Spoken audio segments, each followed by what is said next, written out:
The Booker Prize longlist was announced on Tuesday, and I have a history on this channel of talking about the Booker Prize. I'll leave the playlist linked in the cards above. In fact, last year I read all 13 books on the longlist.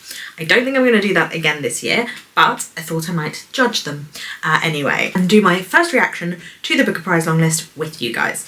It's not quite my first reaction. I have seen the list already, but I just wanted to talk about it. So let's go.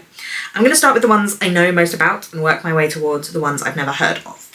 The first one that I know the most about is Endling by Maria Riva, and the reason I know about this is because I actually have an arc for this from NetGalley. It did come out this month and I haven't read it yet, but I will soon. This one is set in Ukraine in 2022, and it is about men who travel to Ukraine to find wives that they think are going to be more like old-fashioned, domestic, docile, and these girls who like pretend to be this kind of sex tourism kind of thing. Two of them have lost their sister, posing as a hopeful bride and her translator searching for their missing mother who vanished years after fierce activism against the romance tours. And it is also one of the perspectives is from a woman who is a scientist trying to breed rare snails. And I was interested in this one because I thought it sounded like political but also weird, and I thought I was intrigued by the whole premise of it, so this is definitely one that I am keen to get to. It also says, so begins a journey of a lifetime across a country on the brink of war, 3 angry women, a truck full of kidnapped bachelors, and a last-of-a-kind snail with one shot at perpetuating his species. And that truck full of kidnapped bachelors definitely intrigued me about this one, so that has got me excited. In fact, a lot of the discussion that I've been seeing across like Bookstagram about this long list is that people are more excited about it than they have been about the Booker Prize in a while, and that it is more international as well, apparently. Another one that I put on like a list of anticipated releases, and I think I requested it, or potentially it wasn't on there, but I was thought about contesting it, is The Loneliness of Sonia and Sunny by Kiran Desai. Kiran Desai won the Booker Prize previously. Does it say that? When? I know she won it previously for The Inheritance of Loss, which was in 2006. So it's been nearly 20 years, and I know that this book has been long awaited. I'm not sure she hasn't published a book in 20 years, but I know that people have been talking about this as like a return of someone great, and this is about Sonia and Sunny, who are both Indians living in the United States. It's like set across the whole of their experience with one another, their whole relationship with one another. They meet on a train and their grandparents have tried to matchmake them. Sonia is an inspiring novelist and who had recently completed her studies in Vermont and has returned to her family in India, fearing she is haunted by a dark spell cast by an artist to whom she had once turned for intimacy. Sunny is a journalist resettling in New York, attempting to flee his imperious mother. It is the story of their lives, looking at class and race and love. A love story, a family saga, and a rich novel of ideas. So this one, as I said, was on my list of anticipated releases, although I don't have the best history with family sagas. But it sounds like this will be the sort of family saga I like, where it's like a family saga that is limited to one section of the family rather than like a long stretched out series of family saga where you don't get to know any of the characters and they're all like flat and stereotypical rather than properly observed. But I'm hoping that's what it will be, and I guess because she's the one who's won before, perhaps she would be like the front runner in some ways, but then also is it like people who've already been awarded are less likely to get it again? There aren't that many people who have won it twice, as far as I'm aware. There are some, though. I also had The Land in Winter by Andrew Miller on a list of anticipated releases. I think this one came out last year, so it's a little bit older. And Andrew Miller also wrote Pure, which I believe is about the French Revolution, or like just before the French Revolution, and is another book that's been on my list for a while. So he's definitely an author that I'm interested in, but I haven't read anything from him before. The Land in Winter is set in 1962 in the West Country, about a doctor, Eric Parry, who sets out on his rounds while his pregnant wife sleeps in the warmth of their cottage. Across the field, Rita Simmons is also asleep, her head full of images of a past life her husband prefers to ignore. But when an ordinary cold of an English December gives way to a violent blizzard, the two couples find their lives beginning to unravel. 1962, I believe, is like the coldest winter on record in the UK or something. Because a really cold winter, it's a specific famous cold winter. So I guess that's why he set it there. And it's kind of like a trapped, locked room kind of situation, or a bottle episode, which I think was what intrigued me the most, that they get like snowed in together and there is this tension and this unraveling. Miller was nominated before for Oxygen, but he hasn't won. Then we have Flashlight by Susan Choi as another one that I talked about previously and that I'm interested in reading. And this one has been described as thrilling, which I think is interesting. I think sometimes when I've read the book A Longlist, there have been books that are more on that kind of thrilling end. The Bee Sting, I would say, has elements of thrilling, and that was nominated 2 years ago. So I enjoyed that one as well. So I'm definitely intrigued to see if this is quite genre-y, or if it is like the word has been attached quite loosely. This is about 10-year-old Louisa and her father, who take a walk out on the breakwater. They're spending a summer in the coastal Japanese town while her father, Cirque, a Korean emigre, completes an academic secondment. When Louisa wakes an hour later, she is washed up on the beach and her father is missing, possibly drowned. Okay, so there is thrillingness there. The disappearance shatters her small family unit, and her American mother, Anne, returns to the US. The mystery of what really happened to Cirque slowly unravels. Moves between post-war Korean immigrant community in Japan, suburban America, and the North Korean regime. Interesting to tell the astonishing story of one family swept up in the tides of 20th century history. Those things all intrigue me. Like I said, family saga, not always my thing, but this one sounds, again, like it's focused on the same characters throughout. And the way that it's looking at history, this one is definitely the one that like the concept of really intrigues me the most. It's also the one that I think I've seen the most of across like bookish online spaces. I didn't make a list this year because I feel like I'm like way behind in bookish online knowing about books and stuff. But this one is definitely one that I have seen everywhere, potentially just because of the like really striking yellow cover. But I am definitely intrigued. Now there's the other two that I have heard of but wasn't so like keen to look at to read myself. There is Universality by Natasha Brown, which I did almost read. It was in Sunny's lesbian feminist book club, which I have attended in the past, so it was one of the books, but I didn't get around to reading it.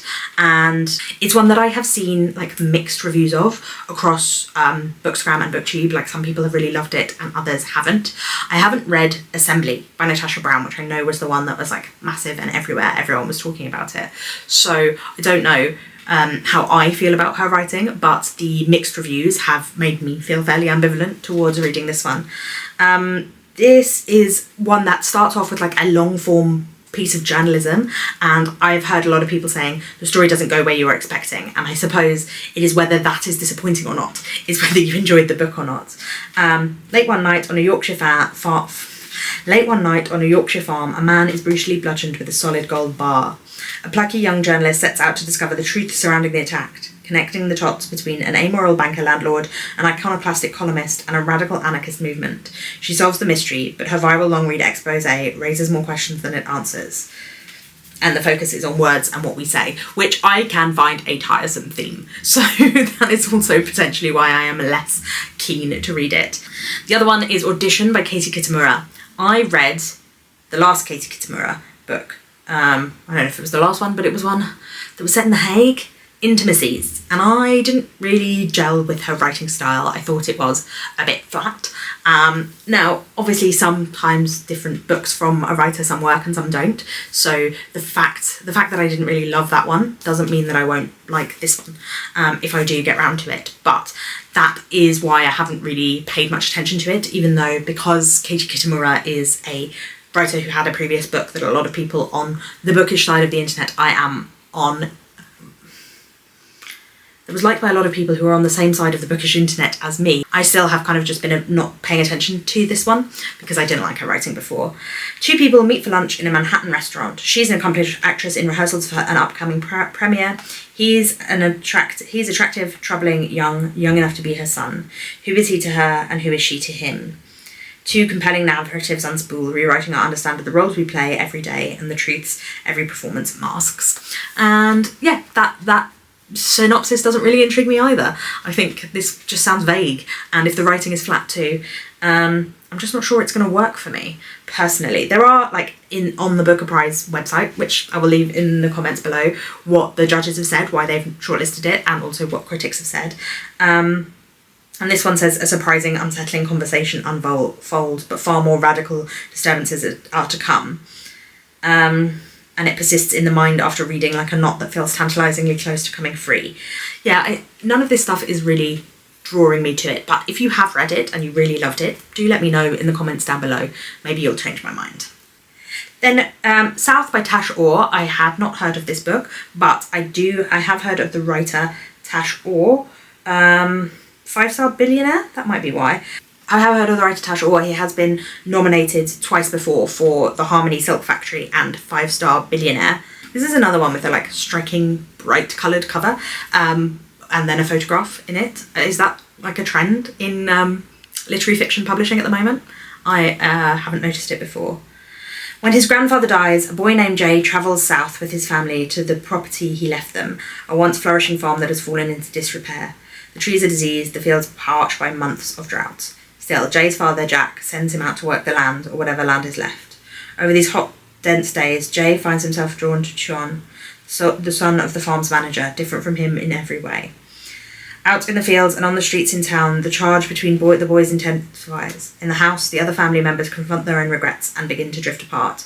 Like the land around them, they are powerless to resist, and the global forces that threaten to render their lives obsolete. This is intriguing, because I'm not sure, like it sounds very vague, again, like I'm not sure where it's set from that synopsis, and I'm not sure what time it's set in, and I think perhaps that's the point. Maybe this book doesn't have a concrete that, it's like a universal kind of feeling and a focus in on these characters rather than on a time period, whereas some of the others have felt like more specifically tied to a time period. And that can work for me, this kind of universalizing through a lack of detail. Although what the judges said is summertime in the 1990s in rural Malaysia, so it does have a specific time, it's just not been put in the synopsis, which I wonder why. But yeah, intriguing. I think that synopsis has the sort of this intensity and this sort of summer feeling, makes me feel like that this would be a good time to read this sort of book. Then we have the second half of the long list, which is all the books that I have no knowledge of. I don't know the author, I have never heard of the book. As I said, I'm kind of out of the loop at the minute with what's going on in publishing. I'm just kind of floating along. So this hopefully will be intriguing for me. The first one we have is Love Forms by Claire Adam. And I would say looking at this cover, I'm not really interested, but I don't know, something about it just looks like insipid and book clubby. But that's just the cover. So the synopsis is that this is set in Trinidad in 1980. Dawn Bishop, age 16, leaves her home and journeys across the sea to Venezuela. There she gives birth to a baby girl and leaves her with the nuns to be given up for adoption. Dawn tries to carry on with her life, to move to England, a marriage, a career, 2 sons, a divorce. But through it all, she still thinks of the child she had in Venezuela. Then, 40 years later, a woman from an internet forum gets in touch. She says that she might be Dawn's long-lost daughter. Now, I have to say that that does also sound book clubby to me. It sounds like Reese or Jane or Oprah. They might all be interested in this book, which makes me less interested in this book. But it says it's beautiful and quiet urgency, a rare and low-pitched achievement. It reads like a hushed conversation overheard in the next room. So because books like this, these sort of domestic simple stories can go either in that more sort of simplified and over-dramatic book club version, or can be what it says here, like quiet and understated. So it could go one of two ways, and I think I would need to see reviews of this one before I decided I was interested. And we have One Boat by Jonathan Buckley, the one I will not remember because the cover looks exactly the same as all Fitzcarraldo editions. I have mentioned on here before how annoying I find that. Like, don't you want people to like recognise the books? You just want them to go for it because it's your publishing house. Interesting. Jonathan Buckley again hasn't been nominated before. There are quite a few people on here that haven't actually, which I think is good. It's refreshing. A lot of like new people to the award, even if they're not like all young new people exactly. On losing her father, Teresa returns to a small town on the Greek coast, the same place she visited when grieving her mother 9 years ago. She immerses herself again in the life of the town, observing the inhabitants going about their business, a quiet backdrop for her reckoning with herself. An episode from her first visit resurfaces vividly, her encounter with John, a man struggling to come to terms with the violent death of his nephew. Soon, She encounters some of the people she met last time. Petros, an eccentric mechanic whose life story may or may not be part of John's, the beautiful Nico, a diving instructor, and Xanthe, a waitress in the cafes on the leafy town square. They talk about their longings, regrets, the passing of time, their senses of who they are. That really doesn't interest me at all, that synopsis. It would be interesting to see how, like, I do sometimes enjoy reading a book with a female main character written by a man, just to see how it's done. Not that it's always bad. As I said, I was mentioned Paul Murray earlier. I think he did a really good job, and Damon Galgut as well. So I'm not saying because I want to judge them, but I am intrigued sometimes. Yeah, I'm not sure. It says it's a strange, sly, and self-assured novel. Nothing about that description sounded strange. But again, if you have read it and it is weird and I might like it, let me know. Now we have The Rest of Our Life by Ben Markovitz, and I have to say this cover is awful. This is the worst cover of the lot. This looks like a cosy mystery. Am I missing something? Or like a romance, this cover. It looks cosy, and I'm not sure that cosy is something that the booker usually rewards. I'm not even sure that this would be cosy, but that cover, anyone else? When Tom Laywood's wife had an affair, he resolved to leave her as soon as his youngest daughter turned 18. 12 years later, while driving her to Pittsburgh to start university, he remembers his pact.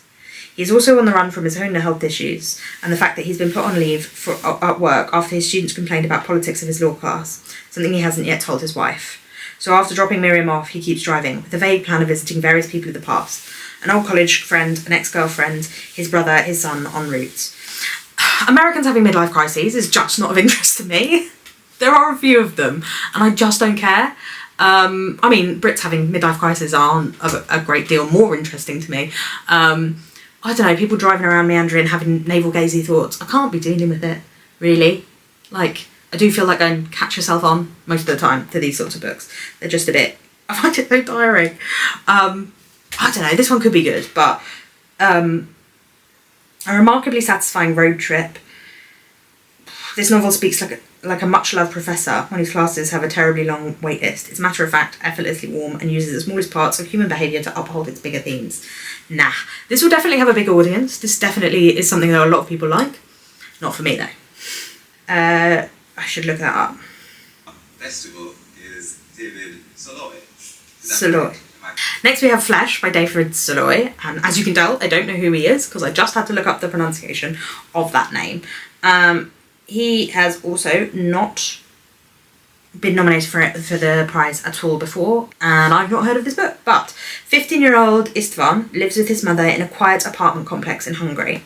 New to the town and shy, he is unfamiliar with the social rituals at school and soon becomes isolated, with his neighbour, a married woman close to his mother's age, as his only companion.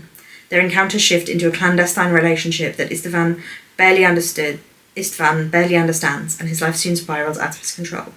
As the years pass, he is carried gradually upwards on the 21st century's tides of money and power, moving from the army to the company of London's super-rich, with his own compelling impulses for love, intimacy, status and wealth winning him unimaginable riches, until they threaten to undo him completely. Interesting. So he's sexually abused as a teenager, and then we also see him and his drive for power. I don't know, this one sounds somewhat intriguing to me. I think it could be an interesting story, and I would definitely read reviews and see what they have to say. And he's apparently a soldier in Iraq, which I'd like to see how that's handled as well. Using only the sparest prose, this hypnotically tense and compelling book becomes an astonishing, moving portrait about a man's life. It could be good. I can see that one being something that I would enjoy. We have Seascraper by Benjamin Wood. Thomas lives a slow, deliberate life with his mother in Longferry, working at his grandpa's trade as a shanker. He rises early to take his horse cart to the grey, gloomy beach and scrape for shrimp, spending an afternoon selling his wares, trying to wash away the salt and scum, pining for Joan Wyeth down the street and rehearsing songs on his guitar. At heart, he is a folk musician. When a striking visitor turns up, bringing the promise of Hollywood glamour, Thomas is shaken from the drudgery of his days and begins to see a different future. But how much of what the American claims is true, and how far can inspiration carry Thomas? Could be good. And this is by a young white man, so some people will be pleased. judging by the comments on some videos I have made, people are looking for young white men to read. And here is a young white man writing history fiction. So that's for you guys. The details of the job and the physical labour are wonderfully captured by Benjamin Wood. This novel becomes much more than that. It's a book about dreams and an exploration of class and family. Now, I have talked about wanting to read more books by working class authors on my channel, and if he is also a working class man, then definitely that will be a working class narrative. I think I'm just more interested in them. I've read so many of these people having navel-gazing thoughts about themselves, and you're like, why do you have so much time on your hands? So that does intrigue me more than some of these other books on the list. Then the last one on the list is Misinterpretation by Lydia Zhonga. I think I'm going to check that pronunciation as well. Ex-Honga. Right, well, it's definitely not Ex-Honga. I can't find a pronunciation guide for that. I'm going to go with Zhonga, but could be wrong. In present-day New York City, an Albanian interpreter reluctantly agrees to work with Alfred, a Kosovar torture survivor, during his therapy sessions. Despite her husband's cautions, she soon becomes entangled in her client's struggles. Alfred's nightmares stir up her own buried memories, and an impulsive attempt to help a Kurdish poet leads to a risky encounter and a reckless plan. As ill-fated decisions stack up, jeopardising the nameless narrator's marriage and mental health, she takes a spontaneous trip to reunite with her mother in Albania, where her life in the United States is put into stark relief. When she then returns to face the consequences of her actions, she must question what is real and what is not. This was published only last month, but I feel like I have heard of this one, and I didn't realise. I've heard people, I didn't recognise the name or the cover, so potentially it was published earlier in the US, and there is a different cover. Let me look that up, because I really feel like I've heard of that one, and it may be one that is on my Storygraph TBR, because someone described it, and I forgot. Oh, yes, there's this, I talked about this. I talked about this in a anticipated releases video, but I didn't recognise the cover. See, Fitzgeraldo? This is the problem. The previous cover had a mirror on it with a tiger in it. This is one that I wanted to read, because I was reading that and I was like, this sounds good and also familiar, but the UK cover, I just didn't recognise it. But yeah, that one sounds really interesting. I'm intrigued about the interpersonal relationships in that one. So I would say this seems like a pretty interesting list to me. I'd say Misinterpretation, Seascraper, Endling, The Land in Winter, Sonia and Sunny, Flashlight, The South. So 7 of the books, which is just over half of them, I am interested in. And I'm sure some of the others I could be persuaded to be interested in as well. If Love Forms is not too book clubby, or if someone says that Flesh could be my type of thing, then I could definitely be intrigued by that. But as I said, I'm definitely not going to read the entire long list this year. I just can't do it. But if you'd like to see me read the shortlist and hear my thoughts, do let me know that in the comments down below, because 6 books is much more manageable than 13. I would love to discuss the list further with you in the comments as well. If you just have any thoughts or opinions, let me know that down in the comments below. If you're new here, my name is Roisin. Stick around and I will see you again very soon. Bye bye.